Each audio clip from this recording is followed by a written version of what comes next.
শুনলাম আজ নাকি ছেলে রেজাল্ট দিবে, খুব কষ্ট করে পড়াইছি, সাহেবের মতন হ্যাঁ চলে, দেখি কি রেজাল্ট নিয়ে আসে।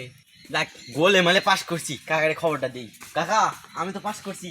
পাস করছো ভালো কথা, তো কত পাইছো? কাকা 10 মানে পাস করছি। আহা, বাপ মায়ের স্বপ্নটা পূরণ করতে পারলা না। তোমাদের যা লেখাপড়া এটাই অনেক বেশি। কাকা আপনার ছেলে খবর কি? আমারটার আবার কি বলবো, আমার ছেলের আশপাশে তুমি যা পারবেন না। আমার ছেলেকে যে পরিমাণ ডিম দুধ খাওয়াইছি, পেলাস লে আসবে পেলাস। কাকা মনে হয় না কাম হইব। আপনার ছেলে তো পড়েই না, খালি বাড়িতে পারে এসব টানে। এতক্ষণ কথা বলে ভাল লাগলো, এখন তোমার ব্যবহার ভাল লাগলো না।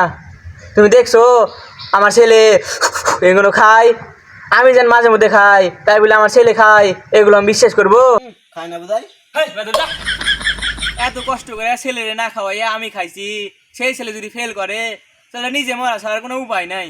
পাপা পাপা আমি মনে হয় তোমাকে বাঁচাতে পারলাম না। তুঝে জিনা প্যার থা। কি হয়েছে? পাপা পাপা পরীক্ষার রেজাল্ট দিছে। ক্লাস পাস হস না?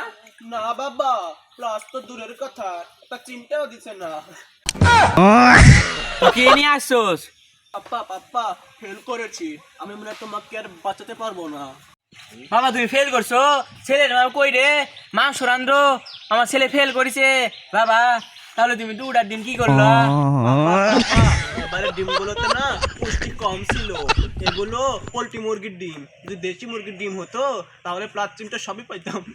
বাবা তুমি গোয়া ফাঁক করে বসে থাকো, আমি দেশি মুরগি ডিম সিদ্ধ করে নিয়ে আসছি। তুই সব বিষয়ে ফেল করলি, ইংলিশে কেমন করে পাস করলি? কারণ ইংলিশে সবসময় মেসেজ করতাম, যেমন come come lady, taste your body, I do you, open your mood.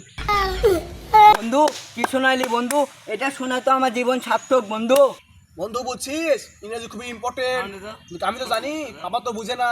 আমি আবার ইংরেজি আবার গান শুনি বেশি বেশি, যেমন টাকি টাকি, কাম down look down.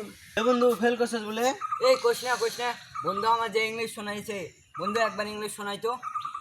Come come lady, taste your body, open your মুখ, আই ডু ইউ। আল্লাহ এই কি শুনাইলি? এই জন্য তোর বাপের একালে ডিম লে ঘুরছে, তারপর দেশি দেশি। বন্ধু বন্ধু ডিমের কথা আর কইস না, পাপা ডিম লিয়া ঘুরতাছে আমার পাশার ভিতরে দেওয়ার জন্য।